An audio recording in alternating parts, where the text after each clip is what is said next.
தலைநகர் டெல்லியில் 50 ஆண்டுகளுக்கு மேலாக வாழ்ந்து வரும் 3000த்திற்கும் அதிகமான தமிழர்களை அப்பகுதியிலிருந்து அப்புறப்படுத்தும் டெல்லி பாஜக அரசின் முடிவால் மக்கள் செய்வதறியாமல் தவிப்புக்குள்ளாகியுள்ளனர்.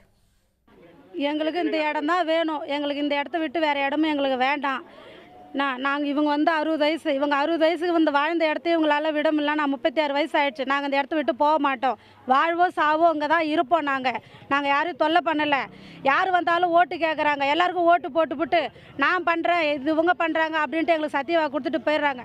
இன்றைக்கி ஒரே முட்டா நாங்கள் இந்த இடத்த இடிக்க போகிறோம் அப்படின்னா எங்களை விடுங்க. நாங்கள் இது 5 நிமிஷம் வேலை போய் செஞ்சுட்டு வந்துடுறோம்.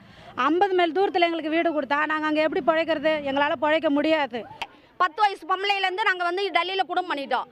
டெல்லியில் எங்களுக்கு ஓட்டு ஐடி கொடுத்துக்கிறாங்க, ரேஷன் கார்டு கொடுத்துக்கிறாங்க, இது சக்கரை அட்டை எல்லாமே எங்களுக்கு இங்கே ப்ரூஃப் கொடுத்துக்கிறாங்க, ஆதார் கார்டுலேருந்து. இப்போ நாங்கள் திடீர்னு இடிக்கிறீங்க, எங்களுக்கு வயசு சொல்லாமல் எப்படி இடிப்பீங்க? எங்கள் ஸ்கூல் இங்கேருந்து ரொம்ப பக்கமாக இருக்குது. இங்கே தண்ணி வசதி நிறையா இருக்குது, கரண்ட் வசதி நிறையா இருக்குது. எங்களுக்கு எல்லாமே இங்கே கொஞ்சம் வசதி எல்லாம் ஃப்ரீயாகவே இருக்குது.